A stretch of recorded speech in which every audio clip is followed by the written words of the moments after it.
Samajwadi party और India गठबंधन के प्रत्याशी श्री एसपी सिंह पटेल जी और कांग्रेस पार्टी के बहुत वरिष्ठ नेता राज्यसभा में सांसद प्रमोद तिवारी जी, हमारी पार्टी के फतेहपुर के प्रत्याशी रहे पार्टी के पूर्व अध्यक्ष नरेश उत्तम पटेल जी, यहाँ के विधायक संचालन कर रहे डॉक्टर आर.के. वर्मा जी, मंच पर उपस्थित पूर्व सदस्य विधान परिषद डॉक्टर कांति सिंह जी, नौजवान विधायक राम सिंह पटेल जी, विधायक श्रीमती अनुराग मिश्रा जी, मुन्ना यादव पूर्व विधायक आनंद भूषण सिंह जी, जय सिंह यादव जी, मुकुल तिवारी जी, पार्टी कांग्रेस के अध्यक्ष गुलशन यादव प्रभारी प्रतापगढ़ लोकसभा अब्दुल कादिर जिलानी जी, गहन बौद्ध जी, गुलफान जी, आप बहुत वरिष्ठ नेता शक्ति सिंह जी, मंच पर उपस्थित अनिल दस्तूरी साहब, शहर आलम जी और मंच पर उपस्थित सभी समाजवादी पार्टी के संगठन के नेता, कांग्रेस पार्टी के सभी नेता पदाधिकारी और मंच पर उपस्थित नौजवान नेता राघव तिवारी जी, इस चुनावी जनसभा में उपस्थित हमारे सभी आदरणीय बुजुर्ग, किसान भाई, बड़ी संख्या में आई माताएं, बहनें और नौजवान साथी पत्रकार बंधु, मैं सबसे पहले यहाँ पर उपस्थित प्रतापगढ़ के लोकसभा के सभी साथियों का बहुत बहुत धन्यवाद और आभार प्रकट करना चाहता हूँ। मैं देख रहा हूँ जहाँ मैदान भरा हमें दिखाई दे रहा है, मैदान के बाहर भी लोग हैं और अभी भी लोग आ रहे हैं। मैं दूर तक देख रहा हूँ, पेड़ की छाया में तो है ही लोग, लेकिन जहाँ छाया नहीं है अपने गमछे से दोपहरी की धूप बचाते हुए हमें लोग दिखाई दे रहे हैं। ये जो जन सैलाब है, ये जो जन समर्थन हमें दिखाई दे रहा है, ये जन सैलाब, जन समर्थन इस बार डॉक्टर एसपी सिंह जी को न केवल जिताने जा रहा है, बल्कि प्रतापगढ़ यहाँ के लोग समाजवादी पार्टी और इंडिया गठबंधन को रिकॉर्ड मतों से जिता करके लोकसभा में भेजने जा रहे हैं। इधर थोड़ा मौसम बदला है, चुनाव का मौसम बदलता चला जा रहा है और हमारे लोगों ने अखबारों में और कई जगह पढ़ा होगा कि इधर क्लाइमेट चेंज की बहुत चर्चा होती है, लेकिन मैं देख रहा हूं जो जन सैलाब हमें दिखाई दे रहा है, इस बार ये पॉलिटिकल क्लाइमेट चेंज वाला माहौल है। जो लोग 400 पार का नारा दे रहे थे, 400 पार वाले 400 हारने जा रहे हैं। उन्होंने जब नारा दिया था हमारे साथियों, थोड़ा सोच समझ के समझिए, जिस समय उन्होंने नारा दिया 400 पार, हमें और आपको लगा कि कहीं 400 की गिनती की बात तो नहीं कर रहे हैं, लेकिन जब सही समझ में आया तो बात ये समझ में आई कि बीजेपी के लोग 400 पार की बात कर रहे हैं और 543 में 400 पार, केवल 143 सीटें हैं। लेकिन जो जनता का गुस्सा दिखाई दे रहा है, इस बार 100 140 करोड़ की जनता इनको 140 सीट के लिए भी तरसा देगी। इनकी सीटें बनने वाली नहीं है। और हर चरण में गुस्सा बढ़ता चला जा रहा है। सुनने में आया है कि जनता का गुस्सा देख करके यहाँ के प्रत्याशी का आंख में आंसू निकल रहा है। ये तो अभी जनता की छठी इंद्री के बारे में नहीं जान पाए हैं। जो सिक्स सेंस है जनता का, आप देख लेना। जिस समय चुनाव का वोट पड़ेगा और चुनाव 7वें चरण में पहुंचेगा, जनता का गुस्सा भी 7वें आसमान पर दिखाई देगा। इनके 10 साल में इनकी हर बात झूठी निकली। इनका वादा झूठा निकला और जब उन्हें कुछ समझ में नहीं आ रहा है, जब से कांग्रेस और समाजवादी पार्टी 1 और 1 11 हो गए हैं, तब से दिल्ली और लखनऊ का एक इंजन आपस में टकरा रहा है। जब से कांग्रेस और समाजवादी 1 और 1 11 हुए हैं, तब से ये जो कहने वाले डबल इंजन दिल्ली और लखनऊ का इंजन आपस में टकरा रहा है और ये जीरो होने जा रहे हैं, जीरो होने।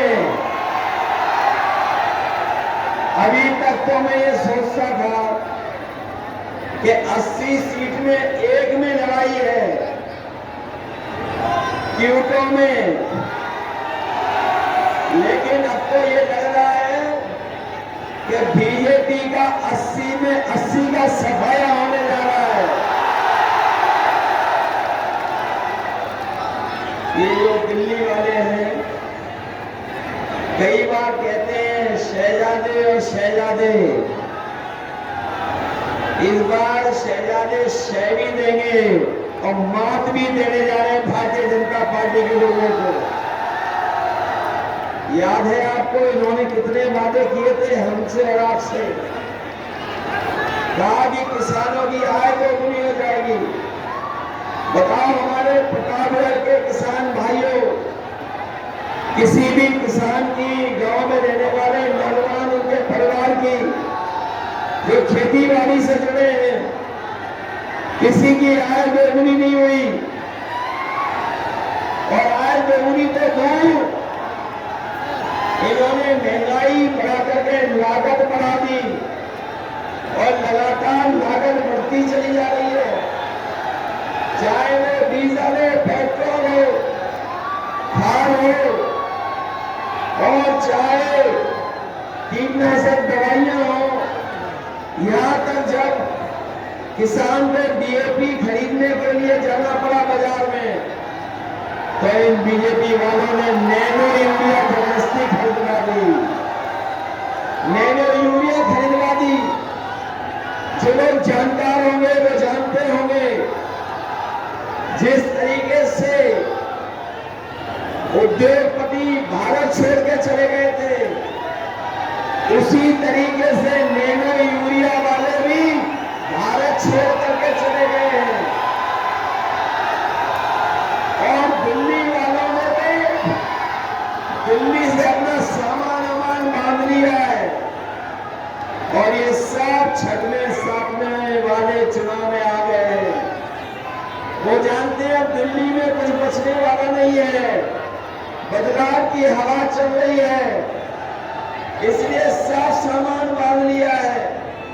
और जो जनता को धोखा दिए थे, इस बार जनता भी उनसे हिसाब किताब करने जा रही है अपने वोट से। जहां इन्होंने किसानों को धोखा दिया था, वही हमारे नौजवान जानते होंगे कि कोई भी इस सरकार में परीक्षा हुई, हर परीक्षा का पेपर लीक हो गया और जब नौजवान घर लौटा तो उसे पता लगा कि परीक्षा रद्द हो गई है और केवल रद्द नहीं हुई है, लगातार इस सरकार ने जानबूझ करके पेपर लीक कराए और सरकार ने इसलिए पेपर लीक कराए जिससे नौजवानों को नौकरी न देनी पड़ जाए, रोजगार न देना पड़ जाए।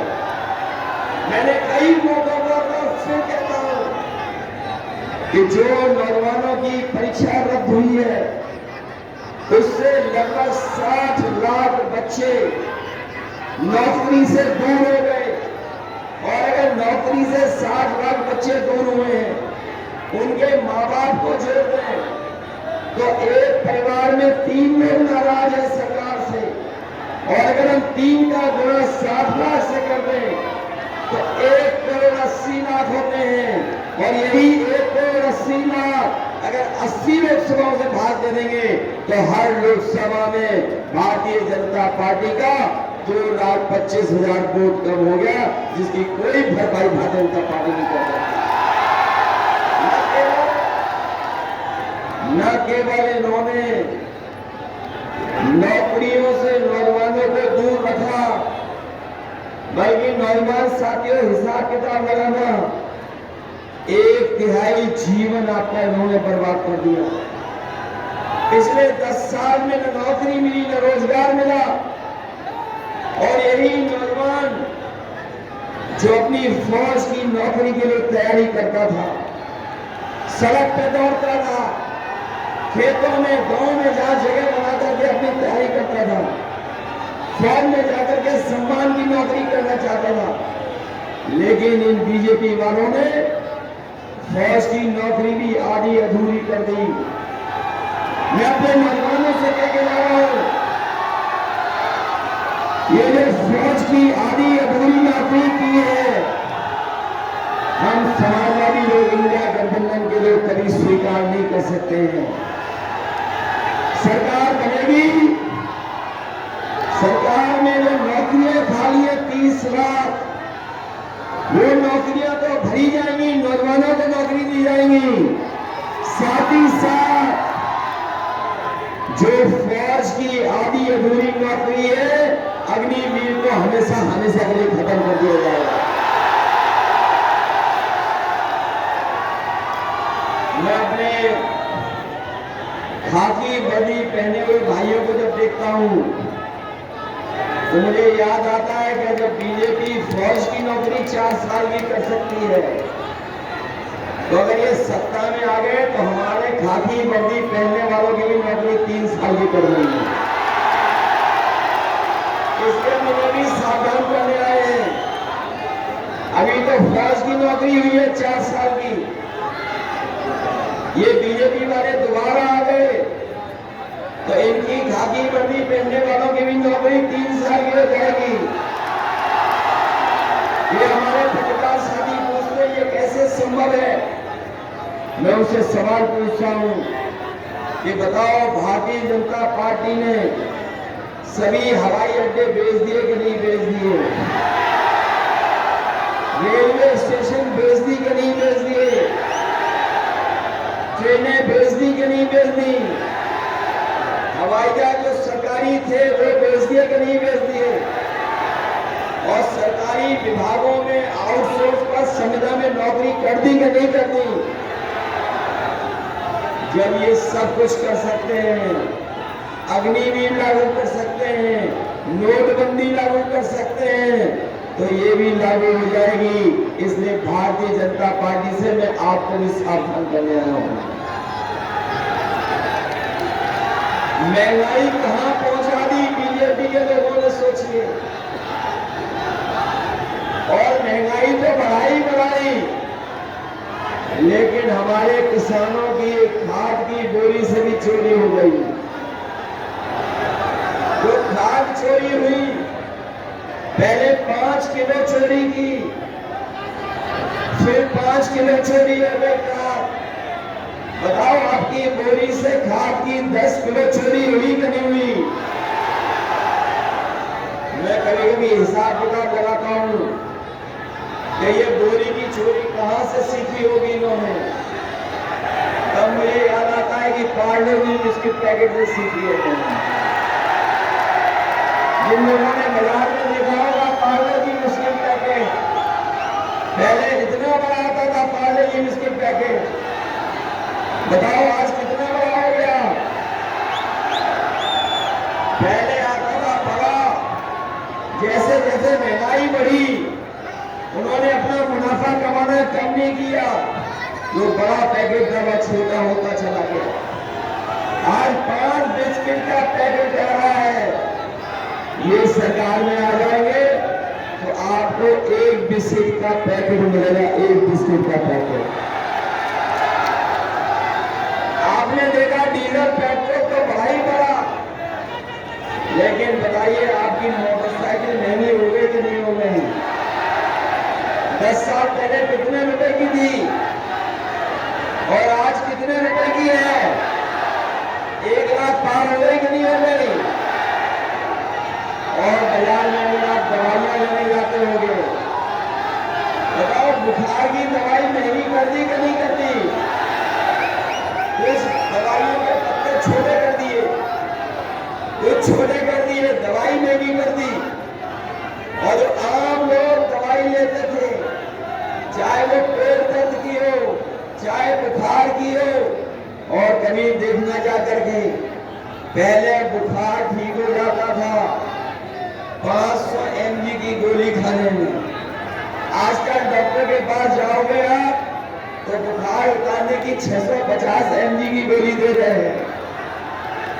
बताओ उन्होंने धोखा दे रहे हैं कि नहीं दे रहे हैं।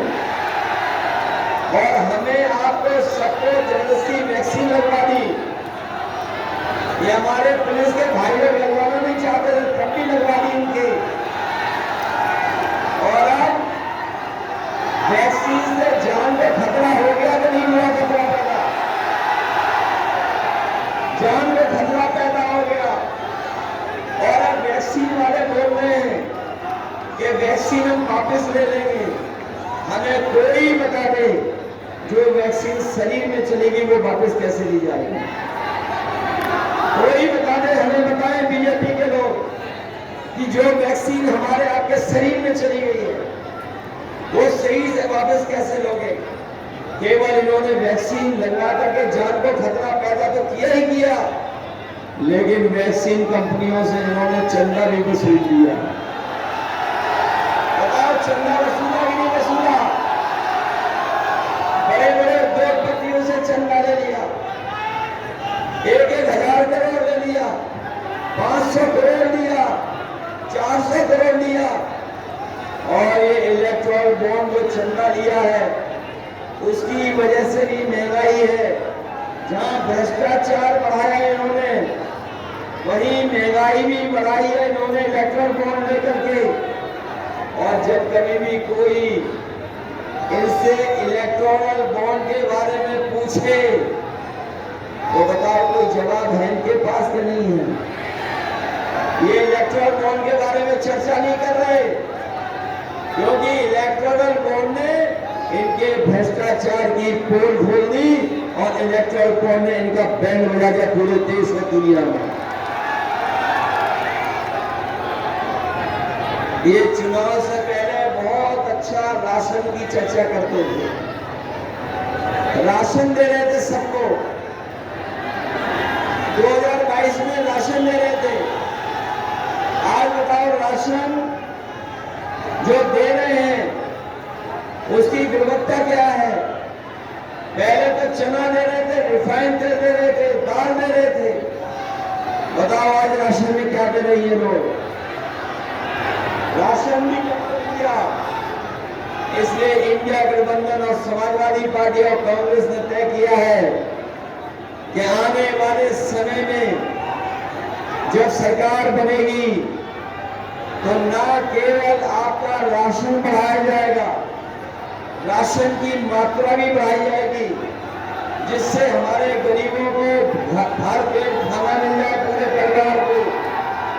और राशन की गुणवत्ता मात्रा बढ़ा करके जिस तरीके से आपने बाजारों में देखा होगा कि संपन्न लोग, बड़े लोग जो आटा है, गुणवत्ता में अच्छा है और पौष्टिक है, वो लेकर के खा रहे हैं, तो अपने गरीबों को जहाँ राशन बढ़ाएंगे वहीं पौष्टिक आटा के साथ साथ अपने गरीबों को डाटा फ्री दिलाने का भी काम होगा।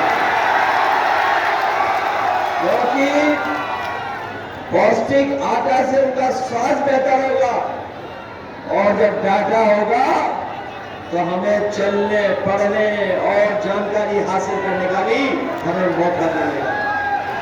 क्योंकि आज डाटा के बिना कुछ नहीं चल रहा है। डाटा पहले फ्री मिलता था, लेकिन अब डाटा के भी पैसे ले रहे हैं। इसलिए पौष्टिक आटा गरीबों को और उसके साथ साथ डाटा फ्री देने का काम भी आने वाले समय की सरकार में होगा। इसलिए मैं आपसे निवेदन करने आया हूं, ये लखनऊ और दिल्ली वाले हम लोगों को मिलकर के गुमराह कर रहे हैं, धोखा कर रहे हैं, नकल कर रहे हैं। आपको याद होगा जब समाजवादी सरकार थी तो हम लोगों ने इतना बड़ा लैपटॉप दिया था आपको, और से बच्चों को मिल गया था, उसी की नकल कर करके ये सरकार ने बड़ा नहीं दिया, कितना छोटा कर दिया, इतना छोटा कर दिया और इतना घटिया दिया है कि आप उसमें उंगली घुसने का वो चलता ही नहीं है। आपकी एम्बुलेंस दी थी गरीबों के लिए, गांव में पहुंच करके मदद करें, और अपनी गर्भवती महिलाओं के लिए विशेष एम्बुलेंस दी थी। इन्होंने एम्बुलेंस को खराब की है, लेकिन अस्पताल भी बर्बाद कर दिए। किसी गरीब का आप सरकारी अस्पताल में इलाज नहीं हो पा रहा, और ये दिल्ली वालों ने 10 साल में और उत्तर प्रदेश की सरकार ने 7 साल में कोई भी एक ऐसा जिला अस्पताल नहीं बनाया जिसमें हमारे गरीबों को फ्री इलाज मिल जाए, दवाई मिल जाए और सब तरह का उनको सुविधा मिल जाए। कोई नियम नहीं किया। ये जो 100 नंबर वाली पुलिस बनाई थी हम लोगों ने, 100 नंबर वाली पुलिस बनाई थी, गाड़ी दी थी हम लोगों ने, वो गाड़ी भी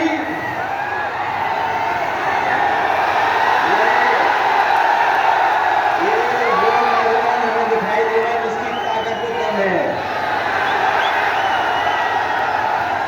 ये अग्निवीर नहीं, फौज के लिए पक्की नौकरी के लिए पक्का है। ये दोनों हाथ से पकड़ो बेटा, नहीं गिर जाओगे अभी दूसरे हाथ से। हमने सबने देख लिया तुम्हारे हाथ में बहुत ताकत है, सबने देख लिया। और ये ताकत हरे के हाथ में नहीं होती है, उतना कोई नहीं चल सकता है।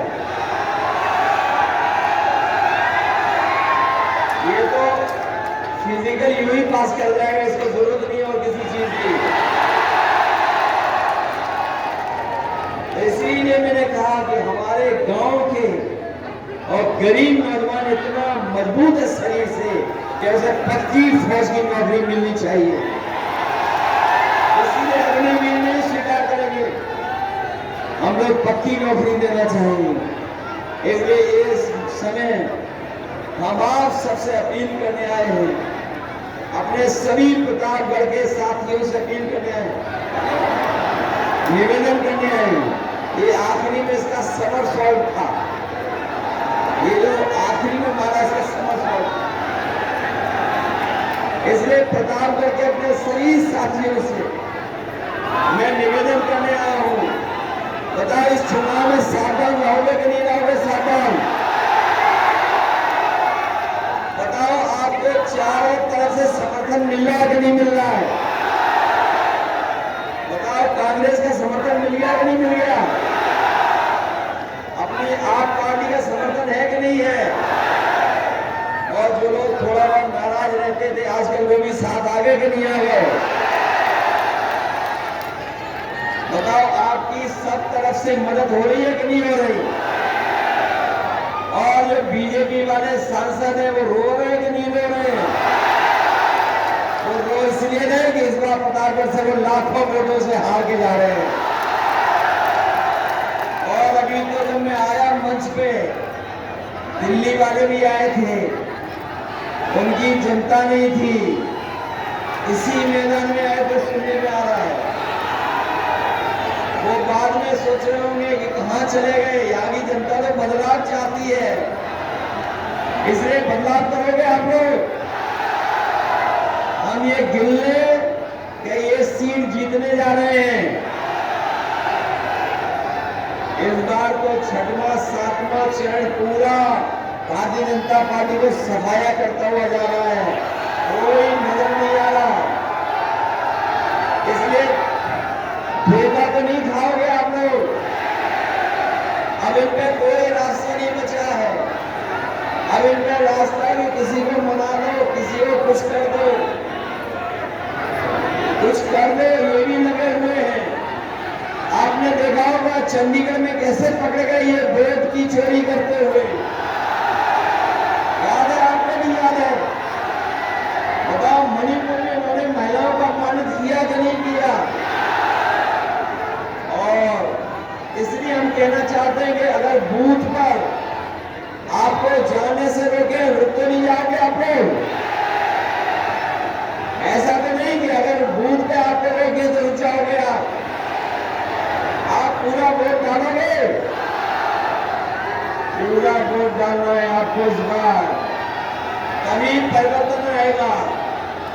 इसलिए हम आपसे अपील करना चाहते हैं कि जहां ये चुनाव हमारे आपके भविष्य का तो है ही है, लेकिन ये चुनाव हमारे आने वाली पीढ़ी के भविष्य का भी चुनाव है।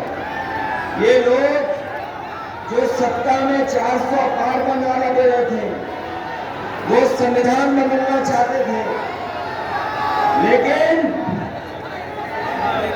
जो बहुजन समाज के लोग हैं और हम समाजवादी लोगों ने संकल्प लिया है कि जो संविधान बदलने को निकले हैं, उन सबको हम लोग बदलने का काम करेंगे। आप देख लेना, बड़ी बड़ी होर्डिंग लगाई दिल्ली वालों ने, उसमें से तो बहुत सारे लोग पहले ही गायब हो गए, कोई दिखाई नहीं दे रहा है, सब गायब हो गए। इसलिए जहां ये हमारे आपके भविष्य का और आने वाली पीढ़ी के भविष्य का चुनाव है, वहीं ये संविधान बचाने का भी चुनाव है। एक तरफ वो लोग हैं जो संविधान को बदलना चाहते हैं, दूसरी तरफ हम सब लोग हैं जो मिलकर के संविधान बचाना चाहते हैं। ये संविधान रहेगा तो हमें आपको अधिकार मिलेंगे, ये संविधान रहेगा तो हमें न्याय मिलेगा। यही संविधान है जो हमें आरक्षण दिलाता है। यही बाबा साहब भीमराव अम्बेडकर जी का संविधान हमारे और आपके लिए संजीवनी है, संजीवनी। इसलिए जहां 2024 का चुनाव सरकार बदलने का है, वही संविधान बदलने का भी चुनाव है 2024 का। इसलिए मदद करिए।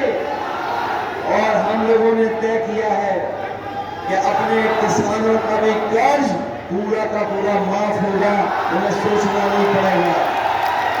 इन्होंने बड़े उद्योगपतियों ने कर्ज माफ कर दिया, करोड़ों करोड़ों रुपए माफ कर दिए, 25 लाख करोड़ रुपए माफ किए हैं। हम अपने गरीबों को, किसानों को भरोसा दिला के जा रहे हैं कि आपके लाखों का कर्जा माफ करने का काम करेंगे और आपकी फसल के लिए कानूनी अधिकार दिला करके आपको एमएसपी भी दिलाने का काम होगा। जहाँ एमएसपी दिलाएंगे किसानों को, वहीं हमारी माताओं बहनों को याद होगा, हम लोगों ने करीब 500 रुपए में पेंशन देने का काम शुरू किया था। उसके बाद कन्या विद्याधन दे रहे थे 30,000 रुपए। इधर जब चुनाव दूसरी बार हुआ तो हम लोग 6,000 उनको समाजवादी पेंशन देने जा रहे थे, लेकिन हमारी सरकार नहीं बनी। इस बार कांग्रेस पार्टी, इंडिया गठबंधन और समाजवादी पार्टी ने तय किया है कि इस बार अपनी गरीब माताओं बहनों के अकाउंट में 1 लाख रुपए पहुंचा करके उनको सम्मान देने का काम करेंगे। 1 लाख। वहीं हमारे 69,000 वाले नौजवान जानते होंगे, शिक्षक, इनके साथ न्याय नहीं हुआ है, हम इनको न्याय दिलाएंगे। वहीं हमारे अनुदेशक हैं, शिक्षा मित्र हैं, इन शिक्षा मित्रों को अगर किसी ने सम्मान देने का काम किया तो समाजवादियों ने, जैसे ही सरकार आई तो फिर उन्हें पीछे कर दिया गया। ये दिल्ली की योजना थी, दिल्ली से शुरू हुई थी, इसलिए अपने शिक्षा मित्रों को हम कह के जा रहे हैं, जहां शिक्षक भर्ती बढ़ाएंगे वहीं शिक्षा मित्रों को भी मदद करेंगे। और हम अपनी आंगनबाड़ी और आशा कार्यकर्ताओं को भरोसा दिला के जा रहे हैं, इनकी हमेशा लड़ाई रही है, संघर्ष रहा कि इनका मानदेय बढ़ाया जाए। हम लोग मिलकर के इनका मानदेय दोगुना कर करके उनकी मदद करने का काम करेंगे। इसलिए मदद करिए सब लोग। ये मान लें कि आज चुनाव प्रचार के बाद सब लोग अपने बूथ पे चले कर जाकर के इंतजाम करेंगे, तैयारी करोगे सब लोग मिलकर के। मैं जानता हूं डॉक्टर एसपी पटेल जी बहुत मेहनत की है, कोशिश बहुत की सब लोगों से मिलने। इसी का परिणाम ये हुआ है कि इनके पक्ष में समीकरण भी बन गया, अंग भी बन गया और समर्थन इतना बड़ा मिल रहा है कि लाखों लाख वोट से इसका जीत करके जा रहा है। मैं एक बार फिर जिन दलों ने हमारा साथ देने का काम फैसला लिया है, मैं सभी दलों का धन्यवाद करता हूं और आभार भी व्यक्त करता हूं कि इस लड़ाई में जहां पर हम लोग अपना संविधान बचाने के लिए निकल पड़े हैं, हमें पूरा भरोसा है कि जब इतना बड़ा हमें समर्थन मिला है तो आपका संविधान भी बचेगा और दिल्ली की सरकार भी हट जाएगी। इसलिए मदद करिए, ऐतिहासिक वोटों से जिता कर देंगे।